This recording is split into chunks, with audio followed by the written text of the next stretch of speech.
এই বাচ্চাটারে করে নিয়ে যাচ্ছিস? ও আসলে চকলেট আর চিপ খাইতে চাইছিল, তাই নিয়ে যাচ্ছি। তুই তো খাইতে চাইছিল না? মা, তুই বাড়ি চলে যাও। মানে কি? হ্যাঁ, আমি পিশাচ, সরি। বদমাস, তোরা হচ্ছিস দেশের আবর্জনা। এই আবর্জনা পরিষ্কার করা হচ্ছে আমাদের দায়িত্ব, সকলের দায়িত্ব। যা।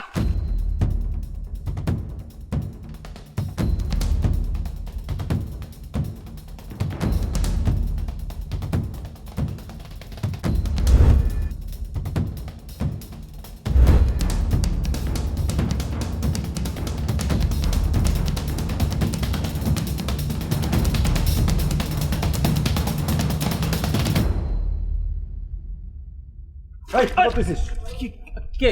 কি চান? প্রিজারভেটিভ, ফরমালিন আর ভেজাল মুক্ত খাবার চাই। দিতে পারবি? মানে মনে কর এই ফলগুলো, কলাগুলো তোর সন্তান খাবি, তারে খাওয়াতে পারবি? না মানে খাওয়াতে পারবি না, তাই না? অথচ এই ফলগুলো খাইয়ে তুই এদেশের ভবিষ্যৎ প্রজন্মরে নষ্ট করতে চাস, পঙ্গু করতে চাস। তাহলে পরে তোর আর 71 সালের পাখানাদারের মধ্যে কোনো পার্থক্য আছে? আসলে ফরমালিন না দিলে তো ফলগুলো নষ্ট হয়ে যাইব। হ্যাঁ, ফল নষ্ট হয়ে যাবে। আরে ফল খেয়ে যে মানুষ নষ্ট হয়ে যাচ্ছে, তোর কাছে কোনটা বড়, ফল নাকি মানুষ? মানুষ। তাহলে পারে ওই মানুষগুলোরে বাঁচায় রাখার চেষ্টা কর।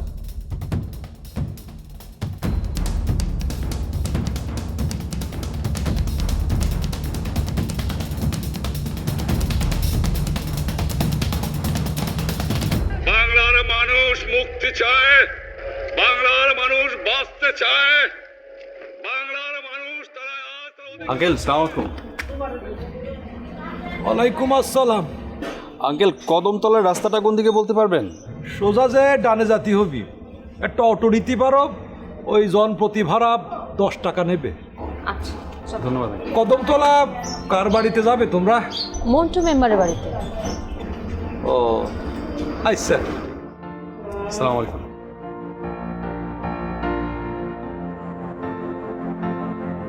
আচ্ছা বাবা, ওই যে তোমার সঙ্গের মেয়েটি কি যেন নাম? আচ্ছা আঙ্কেল, সানিয়া ওর নাম। ও সানিয়া, তো ও কোথায়? ওর আসলে অনেক মাথা ধরেছে, আমরা অনেক ঠান্ডি করে আসছি তো, রেস্ট করছে। ও আচ্ছা আচ্ছা আচ্ছা আচ্ছা আচ্ছা, শোনো বাবা, কিছু মনে করো না। যে কারণে তোমরা আমার কাছে আয়েছো সে ব্যাপারে আমি কিন্তু তোমাকে কোনো হেল্প করতে পারবো না, কারণ মুক্তিযুদ্ধের সময় আমি খুব ভীতু মানুষ ছিলাম, তো যাইনি। তবে এই ব্যাপারে ওই যে চোরের বিল, মানে বাজারের ওই পাশে ওইখানে গিয়ে মুক্তিযোদ্ধা কুদ্দুস, তার নামটা বলি সবাই বাড়ি দেখায় দেবে। আমার এই জীবনে দেখা একটা সৎ মানুষ, একটা ভালো মানুষ, ওনার কাছে গেলে উনি সব তথ্য উপাত্ত দিয়ে দেবে। আঙ্কেল তাহলে কুদ্দুস সাহেবকে কোথায় গেলে পাবো? মানে ওনার কোনো ঠিকানা বা কোথায় গেলে পাওয়া যায় একটু বলবেন? চড়িয়ার বিল, ওখানে গিয়ে বললেই হবে। জি, তাহলে তো খুব ভালোই হবে। চালাবো।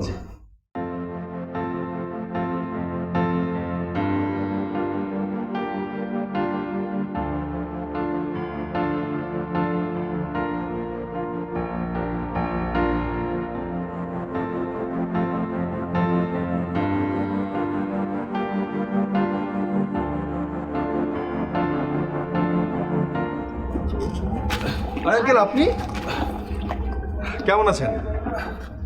এই তো। তোমরা ভালো আছো? জি, আমরা ভালো আছি। আঙ্কেল, আমরা মুক্তিযোদ্ধা কুদ্দুসকে খুঁজছিলাম, আপনি কি চেনেন তাকে?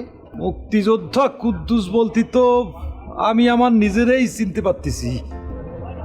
এছাড়া কুদ্দুস নামে আর কোনো মুক্তিযোদ্ধা আছে বলে তো আমার মনে পড়তেছে না বাবা। তার মানে আপনার বাড়ি কদমতলাতে? হ্যাঁ মা। তাহলে তো আমরা আপনাকেই খুঁজছিলাম। আঙ্কেল, আপনি একজন মুক্তিযোদ্ধা, অথচ ক্র্যাচে ভর দিয়ে পানি টানছেন কেন? এই পানি টানা হচ্ছে আমার পেশা। ওই প্রতিটা দোকানে দোকানে আমি পানি সাপ্লাই দিই। আর মুক্তিযোদ্ধা বলে কি নিজের কর্ম নিজে করা যাবে না? না মানে আপনার বয়স হয়েছে আর আপনি একজন অঙ্গ প্রতিবন্ধী মানুষ, আপনি তো কষ্টের কাজ করছেন, সেটা কেমন না? নিজের কর্ম নিজে করতে আমি পছন্দ করি। ওই কথাই আছে না, কর্মই জীবন, কর্মই ধর্ম। হ্যাঁ, সেটা ঠিক আছে, কিন্তু আপনি তো একজন মুক্তিযোদ্ধা। সরকার তো মুক্তিযোদ্ধাদের অনেক ধরনের সাহায্য সহযোগিতা করছে, তারপরও কেন আপনি এত কষ্ট করছেন? সে কথা পরে হবে না। আচ্ছা, তোমরা আমারে খোঁজ করতেছো কেন, করতে পারো? আসলে ৭১ ও মুক্তিযুদ্ধ সম্পর্কে কিছু তথ্য জানার জন্য আমরা ঢাকা থেকে এসেছি, তাই না? তো আপনাদের এলাকায় মন্টু মেম্বার আপনার কথা বললো, তাই আপনার কাছে আসে। আচ্ছা, আমার দোকানে পানি সাপ্লাই দিয়ে শেষ করতে হবে। ওই বিকেলবেলা আমার বাড়িতে আসো, তারপর আলাপ হবে না। জি আঙ্কেল।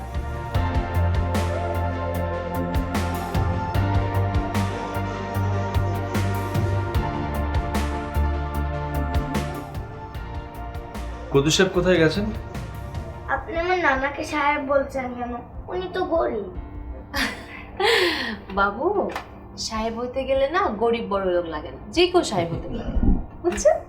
গরিবের আবার সাহেব আসলে কি উনি মাঝে মধ্যে কোথায় চলে যায় আমার কাছেও বলে যায় না। এই দেখি বাড়িতে, এই দেখি আবার নাই। ওই যে নানা ভাই চলে আইছে। আসসালামু আলাইকুম। ওয়ালাইকুম আসসালাম। আইসো, বসো। বসেন আপনারা, আপনাদের জন্য আমি নাস্তা নিয়ে আসি। চলো বসেন। বসো। একটু উত্তর পাড়ায় গিয়েছিলাম।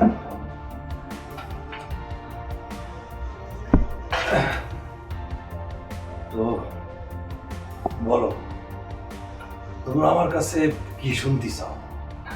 আঙ্কেল, আপনি তো একজন মুক্তিযোদ্ধা। সরকার তো মুক্তিযোদ্ধাদের অনেক ধরনের সাহায্য সহযোগিতা করছেন, আপনি তারপরও কেন এত কষ্ট করছেন? হ্যাঁ, সেটাই তো। আর মুক্তিযোদ্ধারা তো বেশ মোটা অঙ্কের টাকা পায়।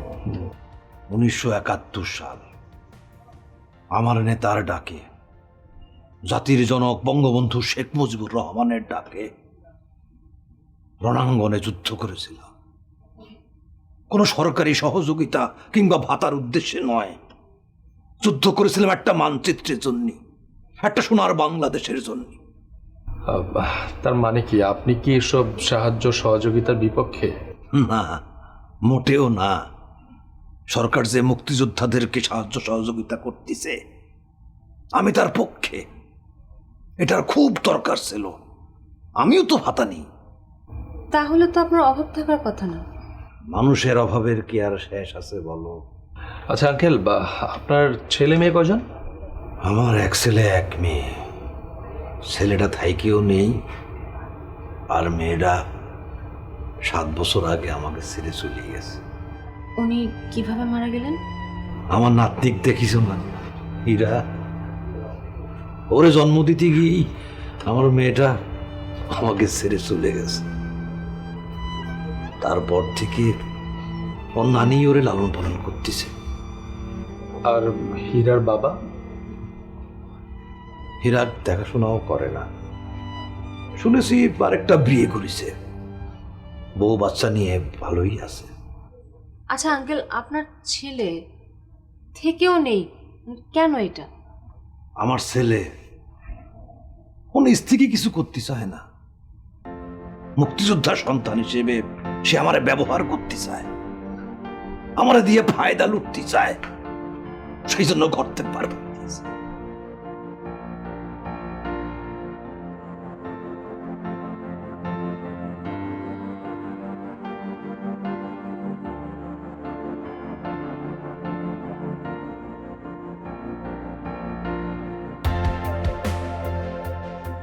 আসসালামু আলাইকুম। ওয়ালাইকুম সালাম। আপনারা কি ওই পাগলের বাড়িতে বের হলেন না? কে পাগল? কাকে আপনি পাগল বলছেন? ও আল্লাহ, ওই যে মুক্তিযোদ্ধা কুদ্দুসের বাড়িতে বের হলেন না আপনারা? হ্যাঁ, আমরা তার বাসা থেকে বেরোলাম। কেন? সে পাগল? কেন, কোনো সাহায্য টাহায্য করবেন নাকি? নেবে না। আপনারা যতই সাহায্য দেন সে নেবে না, বলবে কি জানেন? এই সমস্ত সাহায্য টাহায্য নেওয়ার অভ্যেস আমার নেই। না খেয়ে মরে যাবি, কিন্তু সাহায্য নেবে না। অবাক হচ্ছেন? উনি আমার আব্বা হয়, কিন্তু উনার সাথে আমার কোনো সম্পর্ক নেই। সম্পর্ক রেখে লাভ কি কন? উনি যদি একটু সুপারিশ করে দিত তাহলে এই যে প্রাইমারি স্কুলের দারোয়ানের চাকরিটা আমার হতো, দিল না, বলে ওই ভিক্ষে টিক্কে আমি নেব না। উনার ইতিহাস আর কি কবরে ভাই। শোনেন, উনি পাগল না, উনি আসলে একজন খাঁটি মানুষ। হ্যাঁ বুঝতে পারছি, ওই পাগলে পাগলে মাসতে তো ভাই আর কি। আপনি একজন ভালো মানুষকে পাগল বলতে পারেন না, আর এমন বাবা পা ভাগ্যের বিষয়, বুঝছেন? আরো বুঝতে পারলাম। গান শোনেন লালন ফকিরের গান, তিন পাগলে হইল মেলা নদে এসে, তোরা কেউ যাস নে ওই পাগলের কাছে। ইয়ে ইয়ে, আপনি একটা বড় পাগল। আপা আপনি পাগল, এই যে আর এক পাগল, আমার আব্বা এক পাগল, তিন পাগল, তিন পাগলে হইল মেলা নদে এসে।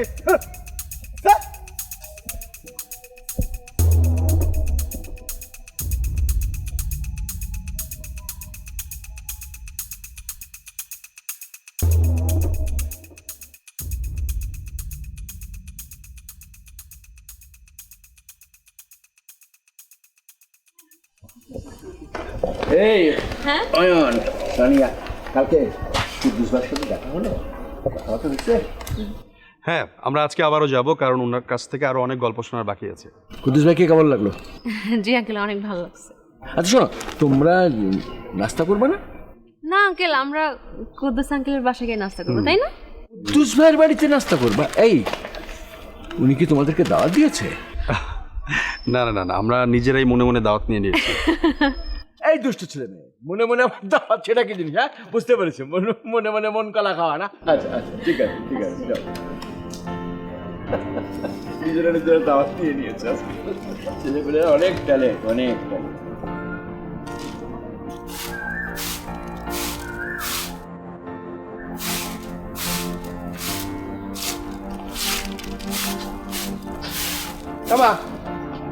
আব্বা কোনে গেছে?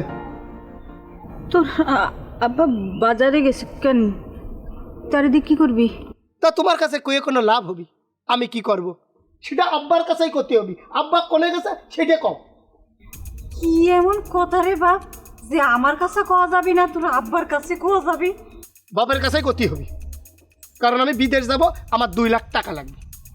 তুই আগের বারও জমি বিক্রি করে 3 লাখ টাকা নিলি, সেই টাকা দিয়ে জুয়া খেলে হারলি, এখন আবার টাকা চাচ্ছিস। এই তোর কি লজ্জা শরম বলে কিছু নাই রে? টাকা চাওয়ার ভিতর তুমি লজ্জা শরম করে দেখলে? আমার টাকা লাগবে, টাকা দিতে কবা, তাহলে দেখবা খুব খারাপ কিছু কিন্তু হয়ে যাবে, বুঝতে পারিস? ওই লোকটা মরুক, তারপর জমি জমা যা আছে সব বিক্রি করে তুই টাকা নিয়ে নিস, তারপর আর কেউ কিছু বলার থাকবি না রে। তাহলে আর আবার টাকা পাওয়া হচ্ছে না। তোমার কি মনে হয় তার মরণ আছে? এই গ্রামের কত লোক ধপধপ করে পড়তেছে আর মরে যাচ্ছে, তার মরার আগেই দেখবা যে কবে আমি মরে গেছি, বুঝতে পারিস? আমার টাকা লাগবে, টাকা দিতে কবা, তাহলে খারাপ হয়ে যাবে, এটাই হচ্ছে আমার ঠিকঠাক কথা। ওকে, কেমন সাওয়া জন্ম দিলাম যে বাপের মরণ চায় সারাক্ষণ।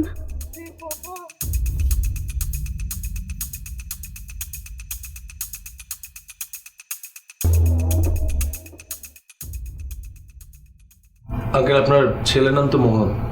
হ্যাঁ বাবা, কেন কিছু বলেছে তোমাদের? ও আমাদের সাথে এখন আর যোগাযোগ করে না, ওর বাবার সাথেও যোগাযোগ করে না, আমার সাথেও যোগাযোগ করে না। কি হয়েছে বাবা? ও, বুঝতে পেরেছি। অয়ন, পারতেও না, আসলে ভুল বোঝাবুঝি হয়েছে, আবার একসময় ঠিক হয়ে যাবে, তাই না? আঙ্কেল, আপনার কাছ থেকে আজকে অনেক গল্প শুনবো, 71 সালের দিনগুলোর কথাগুলো শুনবো। তাইলে বাবা তোমরা গল্প শোনো, আমি তোমাদের জন্য একটু রান্না বান্না করি। আচ্ছা আন্টি, ঠিক আছে, আপনি রান্না করেন। আজকে আপনার রান্না খেয়েই তারপর আমরা যাবো। শুনেছি আপনার হাতের রান্না নাকি খুবই সুস্বাদু। তাই নাকি? ঠিক আছে বাবা, তাহলে আমি রান্না করতে গেলাম।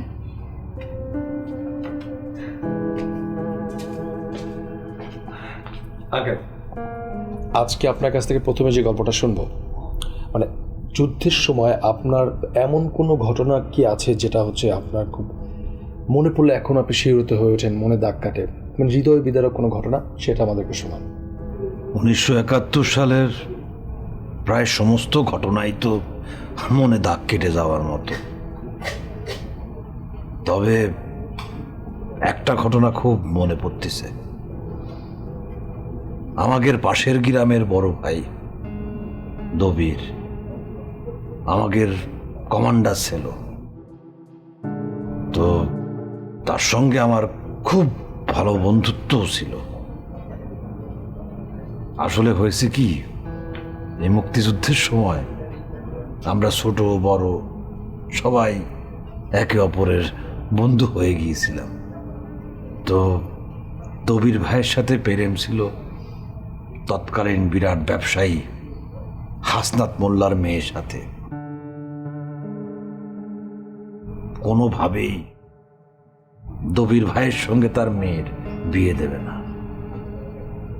আর ওই মেয়ে দবির ভাই ছাড়া আর কাউরে বিয়ে করবেও না। হাসনাত মোল্লা তার মেয়ের বিয়ে ঠিক করল, কিন্তু সেই মেয়ে বিয়ের আসর থেকে পলায় চলে আইলো দবির ভাইয়ের কাছে। তো কি আর করা, সেই সময় চুপি চাপে আমরা দবির ভাইয়ের বিয়ে দিলেন। সেদিন ছিল দবির ভাইয়ের বাসর রাত। দবির ভাই, আমি তাহলে যাই। তোমাদের জন্য শুভকামনা থাকলো, তোমাকে নতুন জীবন যেন সুখের হয়। আমি তোর কাছে অনেক ঋণী হয়ে গেলাম রে। শুধু তোর কারণেই আমি আমার ভালোবাসা মানুষটাকে বিয়ে করতে পারলাম। আরে কি করছো দবির ভাই, ভাইয়ের কাছে ভাই কখনো ঋণী থাকে? শোনো, এটা তো আমাকে দায়িত্ব আছিল, তোমাদের জন্য শুভকামনা থাকলো। তারপরও ভাইজান, আজকে তোমাদের জন্য আমাদের বিয়েটা হইল, তা না হইলে আমার আব্বা তো জোর করে আমার অন্য জায়গায় বিয়ে দিয়ে দিচ্ছিল। তোমাদের এই উপকারের কথা আমরা জীবনেও ভুলবো না। শোন ভাই, স্বাধীনতার পরে আমার বিয়ে উপলক্ষে আমি বিরাট একটা খাওয়া দাওয়ার আয়োজন করব। ইনশাল্লাহ তাই যেন হয়। আমি মাহবুদা, ঘুরো।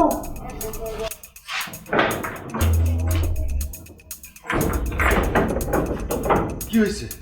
গ্রামে পাখানাদার বাহিনী ঢুকে গেছে। পরিতোষক বাড়িতে নাকি আজকে হামলা করবে।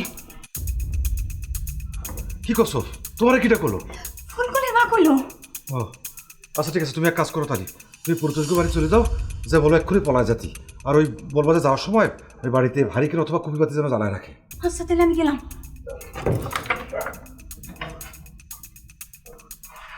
তবির ভাই, আমি তাহলে যাচ্ছি। আজ একটা পাক বাহিনীরও কোনো সার হবি না। তারা কুদ্দুস, আমিও যাব। না না, কি করছো? আজ তোমার বাসর রাত, তুমি থাকো, তোমার যাওয়া লাগবে না। না কুদ্দুস, এই বাসর রাত্রের চাইতে দেশ আমার কাছে অনেক বড়। আরে কলাম না, তোমার যাওয়া লাগবে না। এই আমি কলাম না, আমি যাব। তবির ভাই, তুমি বেশি বোঝার চেষ্টা করো না তো। ভাবিজান, ভাইজান আটকান তো। না ভাই, বাসর এসে দেশ আগে। আজকে রাত্রি যদি আমার স্বামী একটা পাক বাহিনীরও মারতে পারে, সেটাই আমার জন্য হবে সবচেয়ে বড় বাসর। না, দেশের জন্য যুদ্ধ করো।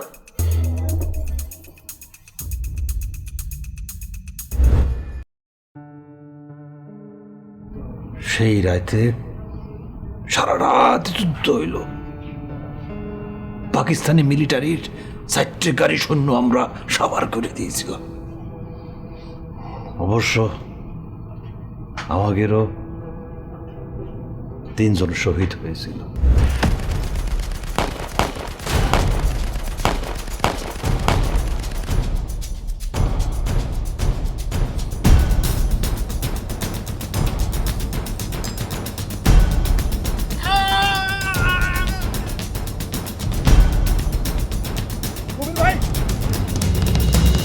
দবির আঙ্কেল কি বেঁচে ছিলেন? ওনার কি হলো? সেই 3 জনের মধ্যে একজন ছিল তো।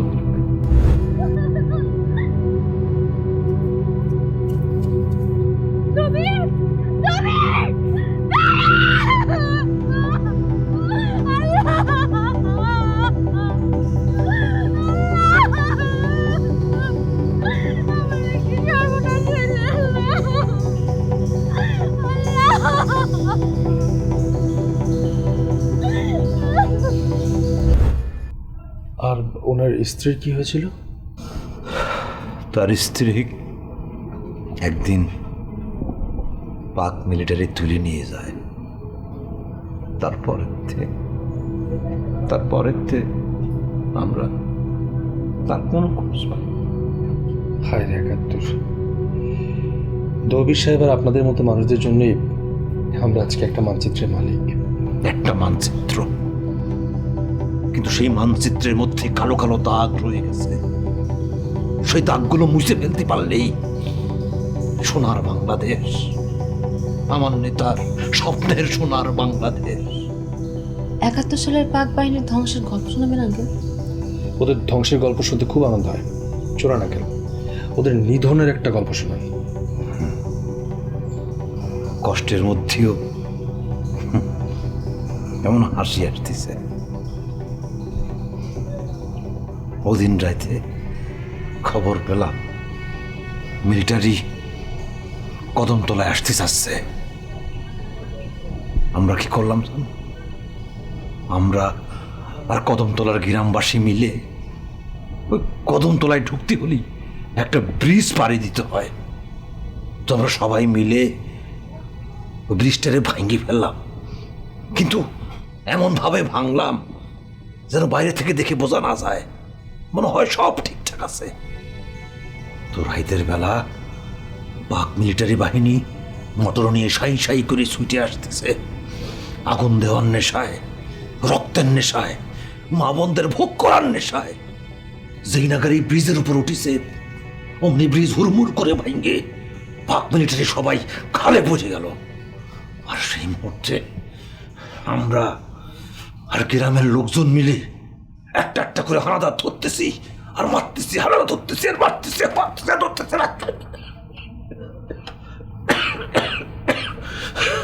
আমরা মারতেছি আর উল্লাস করতেছি। হাজার হাজার মানুষের রক্তের বদলা, হাজার হাজার মা বোনের ইজ্জত হারানোর বদলা, প্রতিশোধের উল্লাস।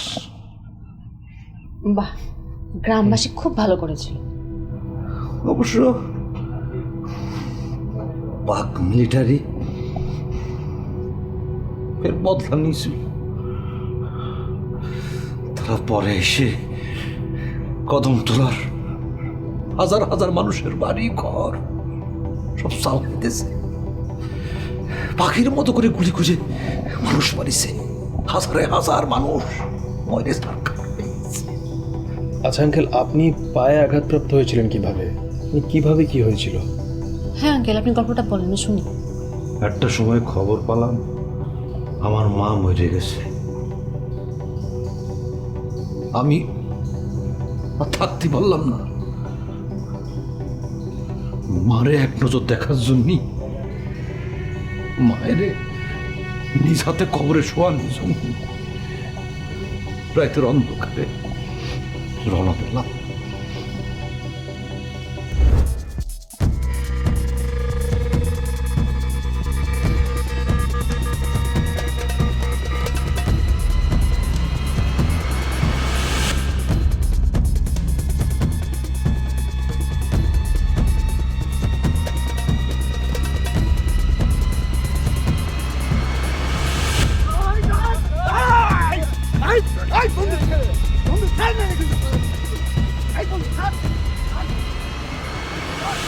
কুদ্দুস মিয়া, আমি জানতাম তুমি তোমার মায়ের দেখতে আইবা।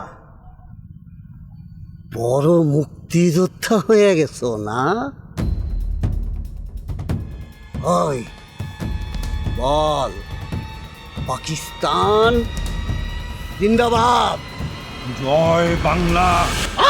মাশাআল্লাহ রে, বল পাকিস্তান জিন্দাবাদ। নইলে কিন্তু তোরে মাইরে ফেলাবো নে। জয় বাংলা।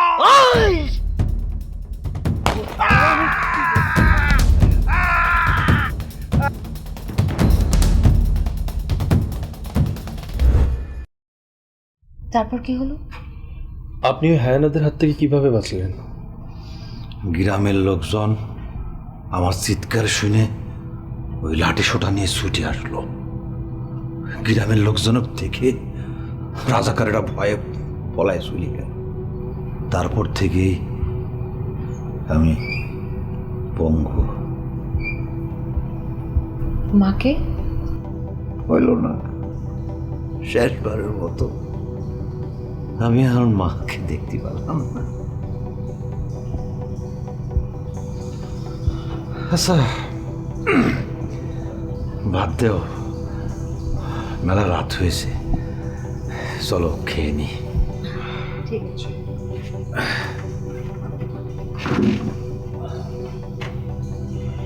কই গো,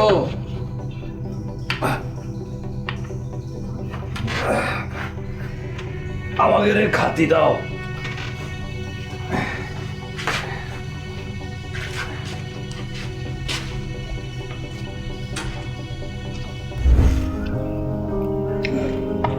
তারপর তোমরা যে কাজে এসেছিলে সে কাজের কত দূর হলো? জি আঙ্কেল, প্রায় শেষের দিকে। আমাদের যা দরকার ছিল তথ্য উপাত্য আমরা সংগ্রহ করেছি। আর আঙ্কেল, আমরা কিন্তু কালকে চলে যাব। তবে যাওয়ার আগে ভাবছিলাম কদ্দুস আঙ্কেলের সাথে দেখা করে যাব। যদি বলে কয়ে তাকে কিছু আর্থিক সাহায্য করতে পারি তাহলে নিজেদেরকে অনেক ধন্য মনে করতাম। আর্থিক সাহায্য আর কুদ্দুস ভাইরে সেটা তোমরা কোনোভাবেই পারবা না, কারণ কুদ্দুস ভাইয়ের তো আমি অনেক আগের থেকে চিনি। কারোর কাছ থেকে 10টা টাকা হাত পেতে সে জীবনে নেয়নি, নেবেও না। হ্যাঁ, সেটা আমরাও জানি, কিন্তু তারপর আমরা চেষ্টা করে দেখবো আঙ্কেল। এ ব্যাপারে আমি তোমার সাথে বাজি ধরতে পারি। শোনো, একটা গল্প বলি। কিছুদিন আগে আমার 50,000 টাকা হারাই গেল। আমি ধরে নিছি ও টাকা পাবো না, তবু মনের সান্ত্বনা বুঝ দেওয়ার জন্যে বাইকিং করালাম। আমার টাকা হারাই গেছে, এই ব্যাপার। বিকেলবেলা দেখি কুদ্দুস ভাই এসে হাজির।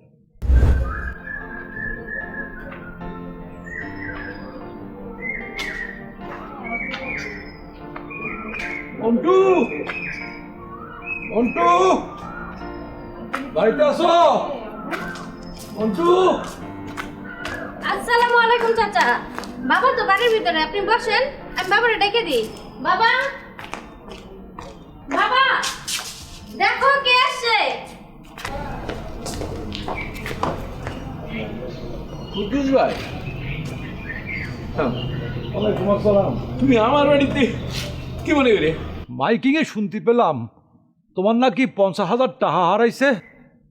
কি করবো কও, দিনকাল বেশি ভালো যাচ্ছে না, এর ভিতরে 50,000 টাকা হারাই ফেললাম। আমি জানি যে পেয়েছে সে দেবেন না রে, তারপরে মনে সান্ত্বনা দেওয়ার জন্য একটু মাইকিং করালাম। টাকা পয়সা একটু সাবধানে রাখতে হয়। এই নাও তোমার 50,000 টাকা। কুদ্দুস ভাই, কুদ্দুস ভাই, টাকাটা তুমি পেয়েছো? তোমার কি বলে ধন্যবাদ দেব? ধন্যবাদ লাগবি নে, এই টাকাটা নাও, আমি গেলাম। এই তুমি যাতে পারবা না, দুপুরবেলা আমার সাথে খাতি হবে, 2 ভাই 4 ভাত খাতি হবে। আর এই তোমার সততার পুরস্কার হিসেবে এটা খুশি হবে। সততার কোনো পুরস্কার হয় না, সততার বিনিময়ে পাওয়া যায় সম্মান আর ভালোবাসা। আমি তোমার টাহার কাছে আমার সততা বিক্রি করতে চাই না।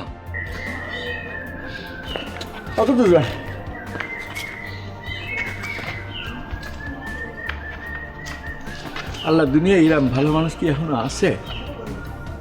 নিজের চোখে না দেখলে বিশ্বাস করতাম না, তার মধ্যে একটা ভালো মানুষ।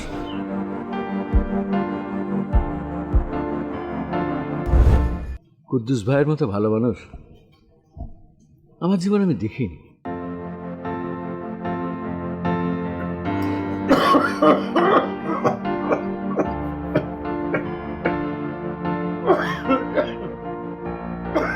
আরে কত করে কইলাম একটু ডাক্তারের কাছে নিয়ে যাই, তুমি তো তোমার কোনো কথাই শুনতে চাচ্ছ না।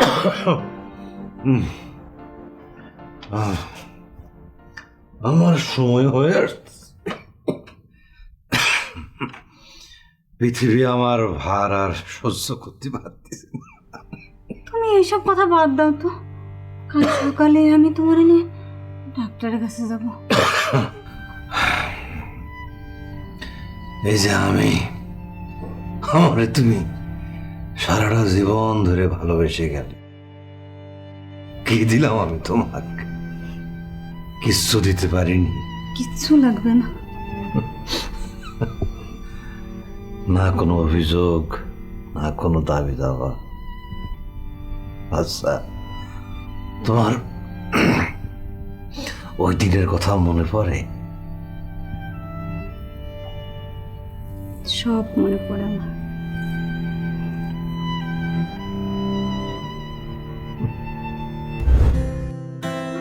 আমাদের ক্যাম্পে টার্গেট আছে, হামলা করতে পারে। হ্যাঁ ঠিক আছে, সচেতন থাকতে হবে সবসময়। খাবার আনছি। ও এবার আনছো? ভালো হয়েছে, আমারও খিদা লাগছে। তোমরা খাবা? জি। ঠিক আছে, তোমরা অস্ত্র রাখো, রাখে খেয়ে নাও। ভাইজান, কুদ্দুস কোনে? ওরে যে দেখতেছি না। কুদ্দুস আছে হয়তো এদিক কোথাও। ওই দিকে? কোন দিকে? পাখানাদার বাহিনী আবার ধরে নিয়ে যায় নাই তো? আরে না, ওই চিন্তা করো না, আমরা তো আছি সবাই একসাথে। আপনি কি মিথ্যা কথা কইতেছেন ভাইজান? কুদ্দুস কোনে? এই যেখানে আমি। তুমি কোনে ছিলে? আমি তো তোমার না দেখে ভয় পেয়ে গেছি। কেন, ভয়ের কি আছে? আরে মনে রাখছো? বাড়ি যাচ্ছি।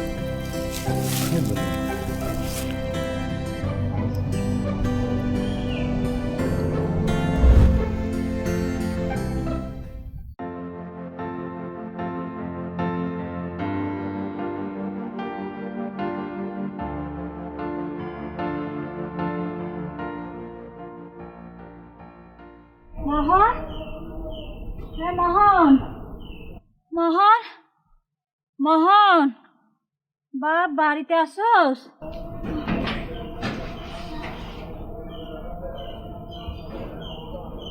কি মা, কি মনে করে? এমন কামটা কেমনে করলি রে বাপ? কি কাম করলাম আমি?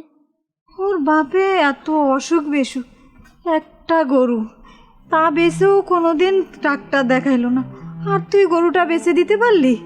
আব্বা চিকিৎসা করে কি হবে মা, আমি তো বুঝতে পারতেছি না।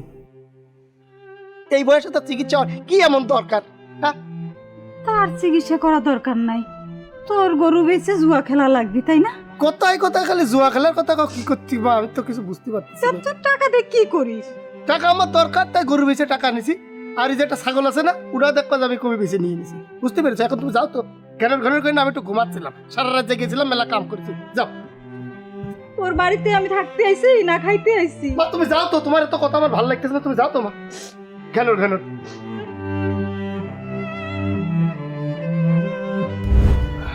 আঙ্কেল, আঙ্কেল আমরা আপনাকে আর্থিকভাবে একটু সাহায্য করতে চাই। আপনি মনে করেন যে সন্তান হিসেবে এটা বাবার প্রতি আমাদের দায়িত্ব।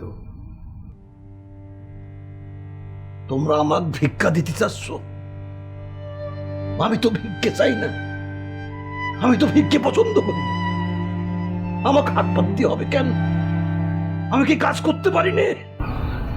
আঙ্কেল, আপনি ওভাবে নিয়েন না, মানে আপনি বলেন আপনার জন্য আমরা কি করতে পারি।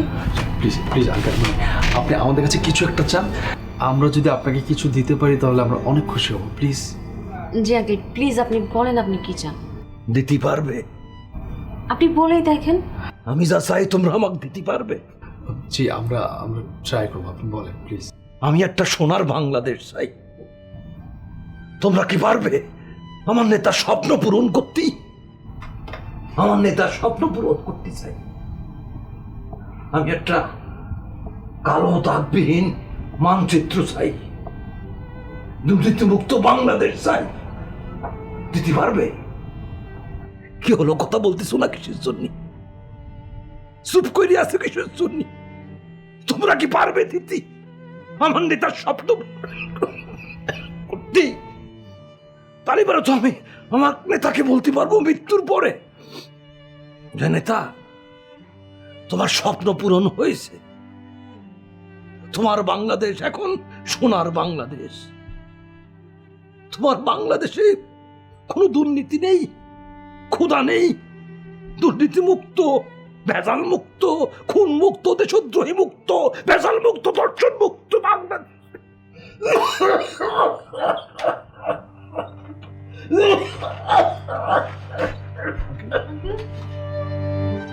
আঙ্কেল, আঙ্কেল,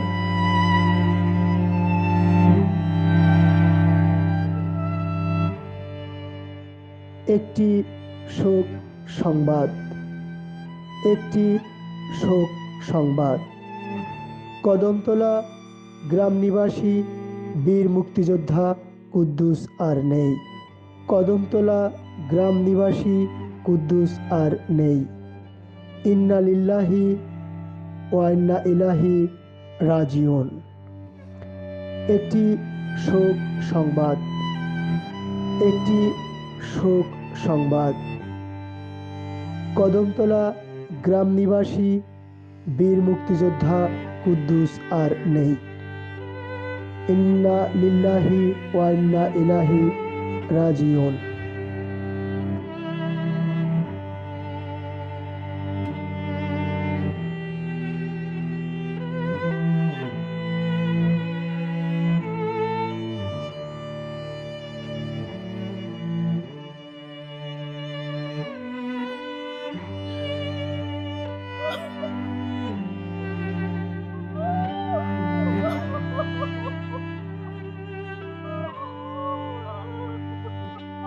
أعوذ بالله من الشيطان الرجيم بسم الله الرحمن الرحيم قل هو الله أحد الله الصمد لم يلد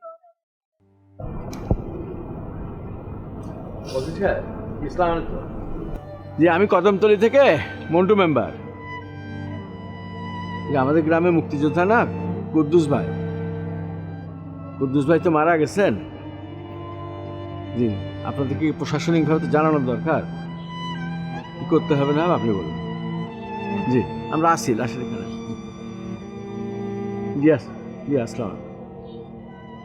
لم يلد ولم يولد ولم يكن له كفوا أحد তুমি এত কান্না করছো কেন? তুমি কি ওনাকে চিনো? তোমার আত্মীয় হয়? কেন চিনবে না রে বাবা? ওরা তো আজকে সত্যিকারই এতিম হয়ে গেল। মোহনের আব্বার মুক্তিযুদ্ধ যত ভাতা সব এই এতিমখানায় দান করতো। ওদের ভালো ভালো কাপড় কিনে দিত, ওদের ভালো ভালো খাবার খাওয়াইতো। আজকে থেকে কে ওদের পাশে দাঁড়াবে? কে ওদের দেখবে?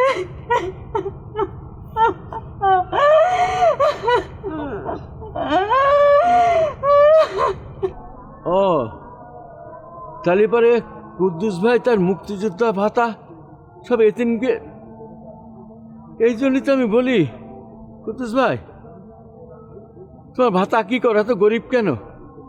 কোনোদিন আমারে বলেনি। লোকটা মরার পরে আরো প্রমাণ করলো সে যে আরো কত সৎ ছিল, আমারে খুব পছন্দ করতো। এটা ভালো লোক ছিল, এটা ভালো লোক ছিল। এমন বাবা পাওয়া ভাগ্যের বিষয়, আর আপনি সেই বাবার সাথে খারাপ ব্যবহার করছেন। ছি।